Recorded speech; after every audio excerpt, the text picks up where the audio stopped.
In this tutorial, I'd like to show you how you can merge sessions.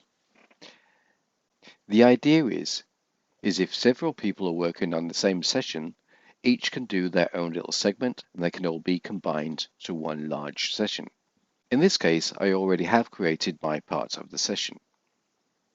So I have created a radio piece here. And now I would like to import another session and have it play on from here. So I set my playhead where I want to import the session, go to import. When I open import, usually I would choose an audio file to import. But in this case, I would like to import an entire session. So instead of importing a file, I now press on the session file for the session that I would like to import. This is what the session file looks like.